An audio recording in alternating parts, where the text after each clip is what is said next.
Hey guys, Huzzy here bringing you another video. Now welcome to another episode of Spectating Challenger. Now today we're focusing in on Talon for a couple of reasons. One, people have actually asked me, hey, can you look at Talon? I've heard he's pretty strong right now. You know, the meta obviously is kind of high impact early game to then, you know, rotate that into pressure for dragons. So Talon might be good in that aspect. The other way is he's against a Zoe. Some people know that I've been kind of picking up Zoe a little bit here or there. So I want to see kind of how... Well, really, a good way of knowing a champion is how to beat that champion as well. So I want to see what does well against Zoe. And obviously, you guys know when we do these episodes, we're generally watching a good performance of the person we're focusing in on. So I want to see what happens, how does it kind of progress into the snowball. And the guy that we're watching, again, don't know if it's a pro or anyone like that, but they're currently, of me recording this, rank 9 EU West, obviously challenger. So the game in general will be of that rating. Worth noting, team comp wise, high aggression levels really from both sides. And you know, as I said, that's kind of the meta. Even I kind of predicted, oh, tank meta is going to probably come back.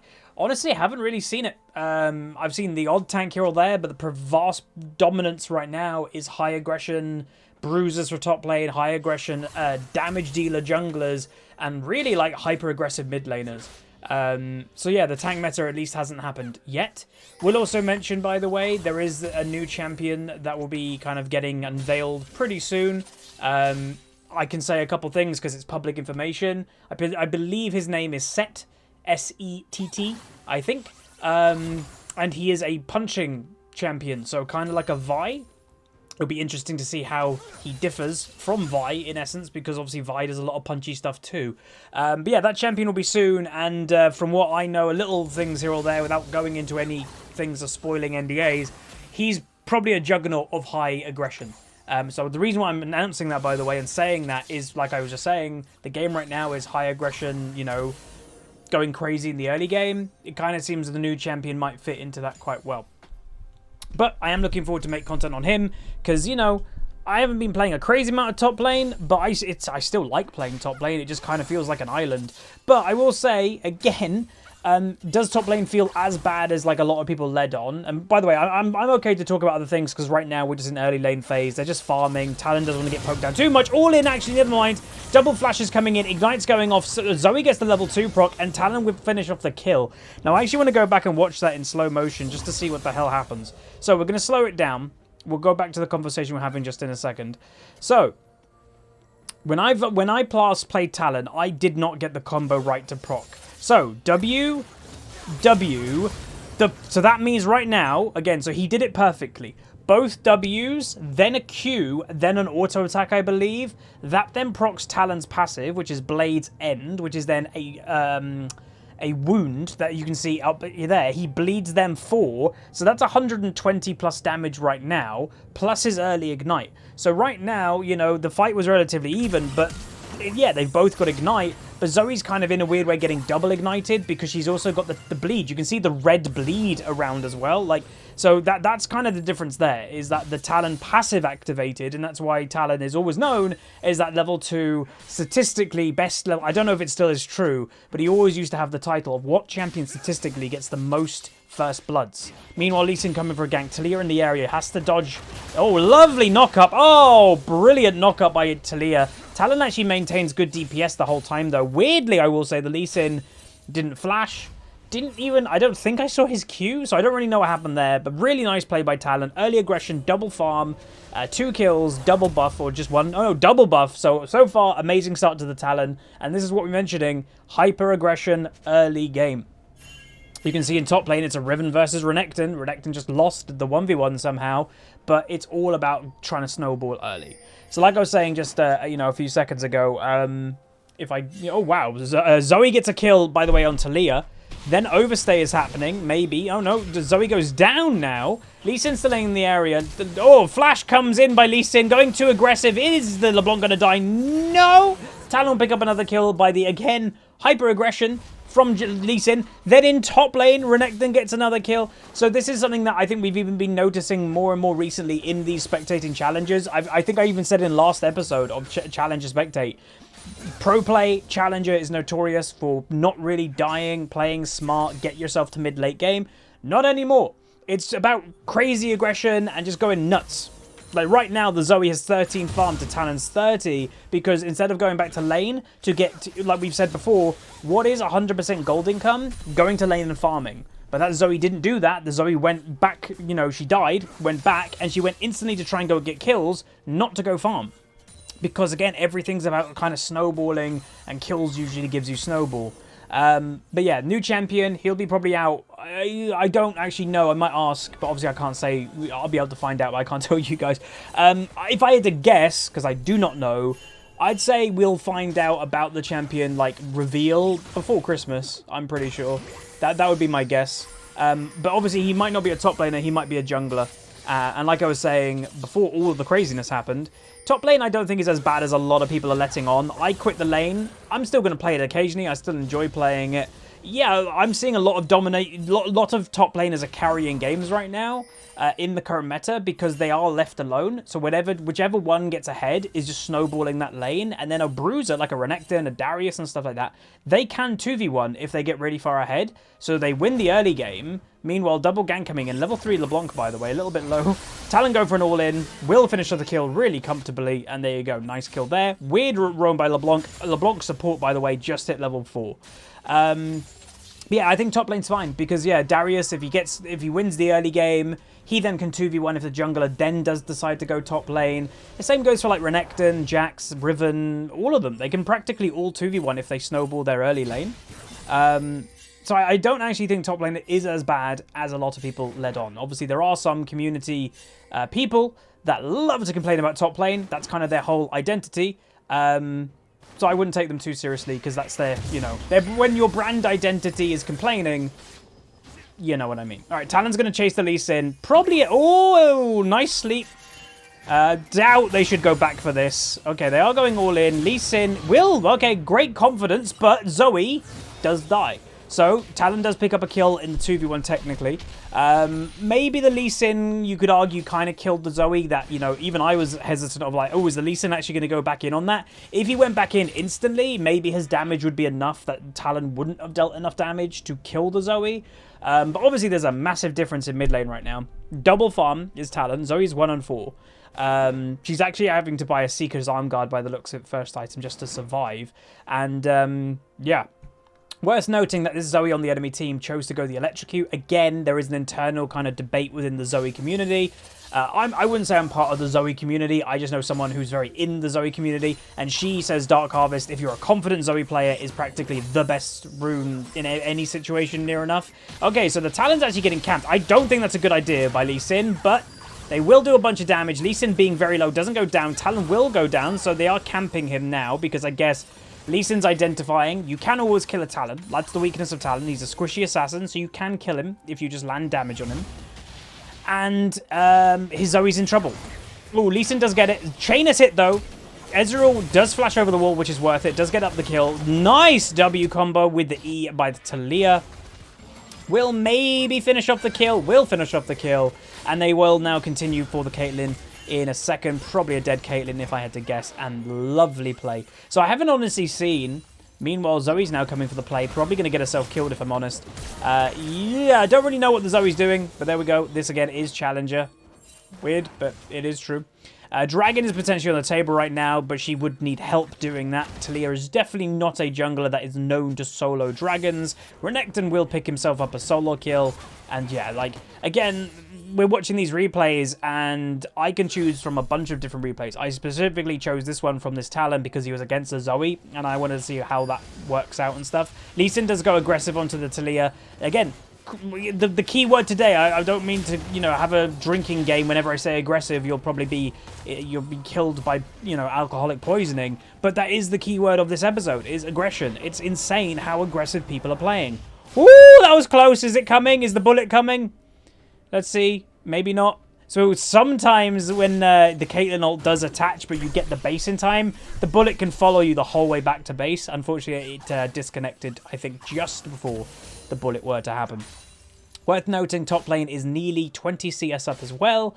Very surprising in some ways. Again, I know it's the weird thing with League of Legends. We've said it before when it comes to rating differences of how different ratings treat different champions. So all in potentially by Talon. So very like interesting play that he just decides, right, I'm going all in now. Like he goes here and presses his Yumu's before the play is happening. Will get a 1-for-1, but honestly, in actual reality, that's actually pretty good for Zoe. Like, I wouldn't say dying was obviously good, but she was, I think, 2 levels down and manages to get a trade with somebody that this Talon should be easily killing her, or at least not dying. So that's actually not bad for the Zoe, but she is dead again, 3 and 6. Not the greatest confidence and morale she's going to have. Lee Sin now trying to solo the dragon. Maybe he's got vision of the Talia. Remember, on the minimap and everything that we're seeing, we're only getting the perspective of the red team, the team we're spectating. Talia coming through. Dragon does get taken. It actually kind of looked like, oh no, it didn't. Lee Sin did solo damage to that. Otherwise, LeBlanc would have got an assist to the dragon. So Lee Sin just burst damage to finish with dragons, obviously very high, even though this is a pretty underfed Lee Sin. Lee Sin's obviously Q, for those that aren't aware, is an execute. May as well watch this happen while Talon is not in lane. Zoe is in the area. Renekton gets himself another kill. And like this is what we've literally mentioned earlier, by the way, about top lane. Now Talon finds the Zoe. But this is what we're mentioning about top lane. If one top laner currently snowballs, they do not stop snowballing until maybe scaling gets involved, because junglers do not go to top anymore.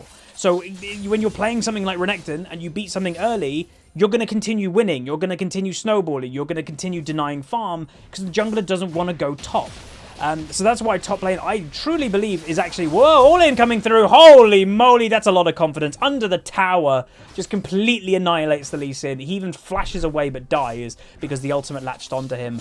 Holy moly. So yes, is Talon very strong? That is the question that we're trying to answer here. Obviously, this is a fed Talon, but, you know, the basic argument, I've always found it funny when people go, oh, he's only doing that much damage because he's fed. Well, how did he get fed? You know, that's the point. He got fed. Talon as a champion is quite strong. Great snowball potential. You know, he's 30 CS up to his late opponent, for God's sake, in Challenger. Meanwhile, LeBlanc does go down. Roam now coming from Talon. Pops his Yumu's really early. Renekton going to be under the tower with the Talon. Opens with W, which is good. Straight onto the kill. Riven double stun. Will do a bit of damage, but does it a little bit too late. Flashes a bit too late as well. And she will get herself killed overall. Talon probably wants to stay a bit greedy here to try and get a tower plate, potentially. I wouldn't be surprised if they try to even take the tower, maybe, because, you know, give it a couple minutes and the tower is, you know, the plates are going to be gone.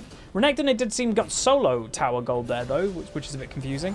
But Talon will go back, pick himself up his second lethality item. So some people may ask the question, what is, like, the lethality item change, like, you know?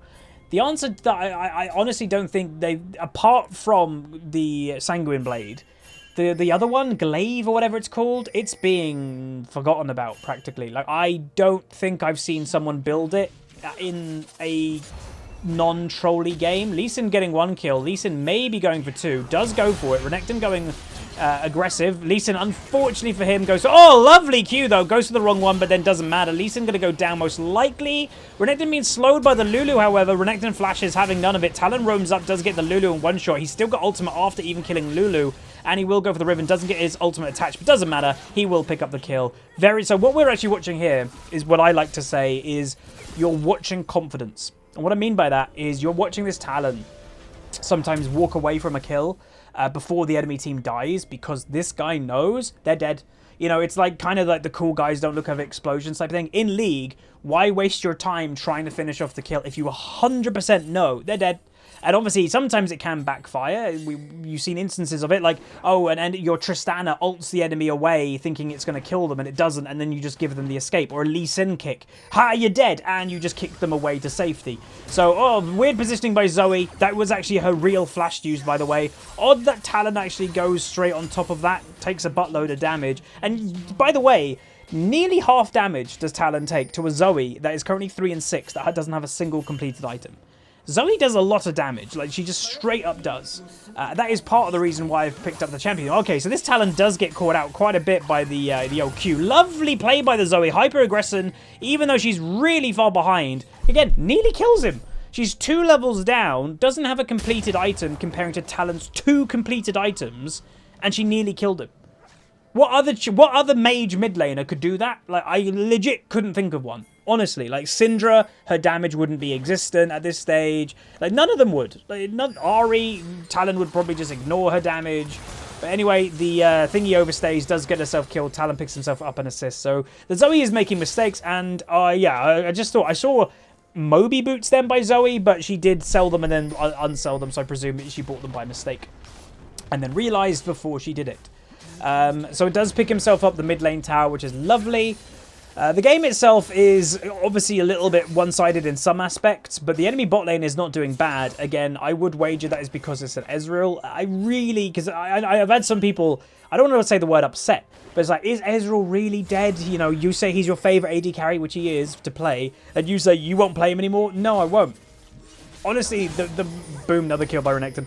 There's just not really any reason to play Ezreal over other AD carries anymore because his main strength of lane phase was poking with Klepto to make free gold and have sustain. It was amazing for that, and they took it away.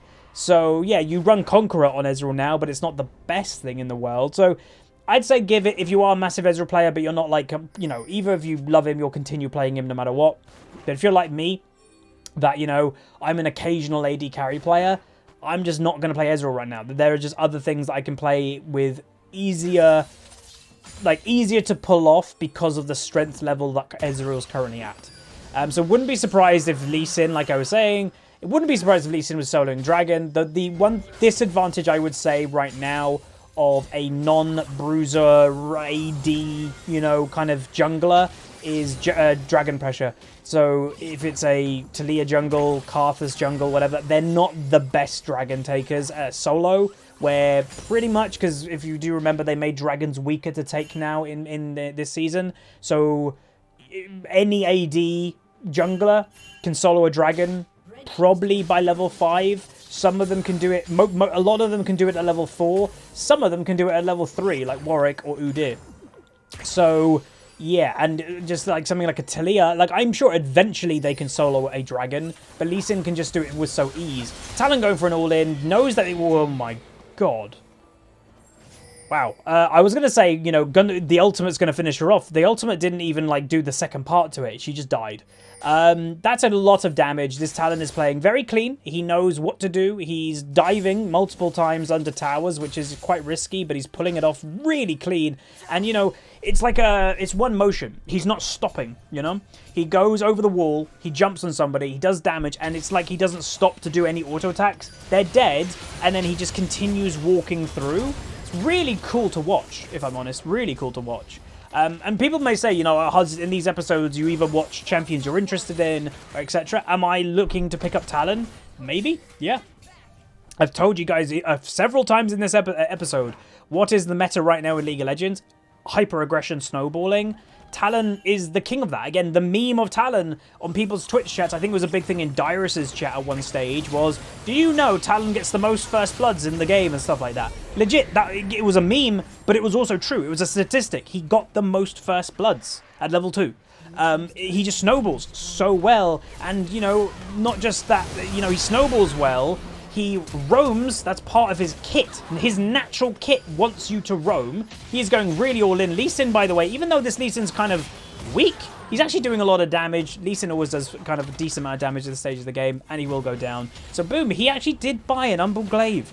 This is actually the first time that I've seen one of someone not really trolling. That includes me, by the way. If you actually remember my first Lee Sin episode of Rush to Diamond, I bought one because it was a brand new item. I was like, let's check it out. And I was like, this item sucks. I don't really think there's much point buying it. The weird thing in this game is I guess maybe Talon's buying it just to continue his snowball lead, because by far the better of the two items that is left of lethality, because remember there's 4 of them now, would 100% in my opinion be the spell shield for Talon. You know, Talon used to be one of the people that used to build Edge of Night. Not everybody did. Talon did, because you could time it with your engage really well. Obviously, the item has changed, that you get the spell shield with the lethality item, and it's like Banshees, that you have it, and then it can get knocked off you, and then it comes back up like a minute later or something. But I do think that might have been a better thing for this Talon to run. He is actually going over to take red buff, which I do agree with. Ezreal as a champion, I don't think uses red the best. Where Talon would use it a lot better, let's say, than an Ezreal would. Like, the Ezreal's not doing bad, but he is behind in a game that his team hasn't been doing fantastic in. It does show that Ezreal, as a strength of lane phase, it just isn't quite there yet. Talon nearly going all in, does go all in the end, needs one more auto attack. Zoe actually nearly surviving, might die, might survive, doesn't. I think Maybe Talon didn't get off his passive perfectly there, because if he did, I kind of think that Zoe would have died. But overall, not bad. Riven is on the chase. Talon will know that because he had the vision of the red sweeper ward, knowing that Riven was around. But you can clearly see the regen right now that I believe that they've got an Ocean Dragon potentially, the red team maybe. Like he just was half health and now he's full health. What do they have? It's again, the problem with these, that was weird. The problem with these replay files is that they're not the most friendly when it comes to like actual knowing stuff. I'm sure maybe somewhere on the screen, someone's probably shouting, it's there, maybe, but I can't see it right now. It's not obvious. I do think, you know, let's be grateful that we have a replay system in League of Legends officially nowadays. We never used to years ago. Lee Sin doing a kick weirdly. Taliyah's going to be careful for a full engage. Does get a free kill randomly on the Zoe. Engage coming through. Renekton obviously being a massive beast right now. Lee Sin goes down. Talon actually hasn't made an impact. He probably doesn't need to. And they will probably just get an inhib or two. But yeah, I don't know what the dragon situation is, but that regen to me kind of screams that he has to have an Ocean Dragon, right? Because how else would he revive that much without having any regen? I don't know. But yeah, the replays, if they could include like what team has dragons, especially nowadays with how important dragons are and which dragon soul a team has, that would be kind of nice. You can see a weakness for Talon sometimes, not being able to get onto somebody, being kited away by a Caitlyn. And again, this Caitlyn actually has a pretty decent strength to her. Boom, just kills the Zoe, the weak Zoe, one bangs basically the Ezreal. Again, that's the thing that I've always said. And by the way, that's another, that might be the third dragon that the red team might get, because the Lee Sin has been heavily prioritizing them versus the Taliyah that really hasn't been prioritizing them. They might have to, you know, just walk out. The thing is, do you base right now? I partially, you know, you need to base, but then you are conceding that, and again, he's, oh, wait, hang on. Sorry, I missed that. It was just Riven full engaging on a Talon at half health, and it will go down. And again, conceding another dragon to the enemy team, which is crazy to me. Again, over their heads. Maybe if I go on the Lee Sin, would it show? Oh, there is nowhere. Is there seriously nowhere on the replay file that shows what dragon they've got? Apparently not. There's kills, towers, gold, LeBlanc nearly dying, does survive. So yeah, I don't think there is a way, because your buffs are down here and it doesn't show them. Bottom left is just the controls. Lee Sin getting a bit... Whoa! Nice kick, though. LeBlanc will go down, and the Taliyah will go down to the Zoe. That potentially opens up Baron if the enemy team really wanted to go for it. But you can see the enemy team, red team, the one that we're following right now, they are throwing a bit. I would say one of the weaknesses potentially of having an assassin, by the way, this just isn't for Talon. This goes for any really assassin. Grouping counters them quite hard. So unless Talon can find a, you know, when you're grouping as 5, if you could just randomly see the AD carry, get in and out, one-shot them, great. But it's sometimes really hard to pull that off if the enemy team is, like, awake. You know, all it takes is a Lulu polymorph to stop you, a Lee Sin kick, a Riven stun, anything. You know, you're stopped and you're squishy, so you'll just get killed instantly. So grouping does really hurt an assassin. So that's why, again, you don't see me playing a lot of assassins nowadays, is because people just... the way that League of Legends has gone, if you ask me what the meta was in Season 3, it was 4-1. 4 people always grouped, and it was always the top laner usually split pushing or the assassin. Nowadays, everybody just groups as 5. It's basically ARAM meta, and it's been like that for the past couple of years. Generally, whenever you see people split pushing, again, this is my own opinion. Whether you agree with it or not, that's fine. It's, you know, what I've experienced in solo queue myself. Talon goes in the back line. There you go. Does find the situation he needed to. But generally, when I see people split pushing, they actually end up throwing a lot more than they actually end up doing well. Triple kill for Talon. Don't think they'll go do Baron. They may as well just go end the game. But there you saw it, by the way. We could actually show it because we didn't show it off that much. So this is where I was going. Grouping counters an assassin unless he finds like the pick opportunity. Look at Talon. He's going a really long way. The enemy team's getting distracted by what's going on here. So let's slow it down. Big fight's happening. They are so distracted. Look. AD carry is ulting. Talon comes in and just murders the 2 carries straight away. So that's how, as an assassin player, that's where you've got to get, you know, fancy with your positioning, with your engaging, you can't just be like, I'm going straight ahead. And sometimes it's not like you can just always go from the behind. You have to like find a path through where they don't have vision or they're distracted. Like the enemy team very well could have had vision on that Talon the whole time, but at the same time Talon was timing his going in, his team was being a distraction to the enemy team. So, like, they would have been probably full steam ahead focusing what's in front of them instead of seeing the Talon making his way. And obviously that's really important for an Assassin player to attempt to do, and this Talon pulled it off really nicely. Talon might die, will die right at the end of the game, and that will be that. So, yeah, Talon seems very strong. I would definitely recommend him in current meta. If you're on the fence about picking him up or not, yes. But I'd say this game was kind of funny because it highlighted how strong Talon was. His roaming, you know, he's got great pressure. This Talon player himself had great confidence. He knew how much damage he was doing. But it also highlighted, it to me anyway, how strong Zoe is. This Zoe was getting annihilated, only has 107 farm, but her actual damage was pretty damn good. Like, she was killing people even though she was weak this game. So, yeah, kind of interesting. But that's going to be it. If you guys did enjoy, throw a like on the video, throw a subscribe, and I'll see you guys next time. And if you want, by the way, to recommend any champions or anything like that you want me to spectate that you think I'll be interested in, throw them in the comments and I'll give it a good look. But yeah, like, subscribe, comment down below. See you guys next time.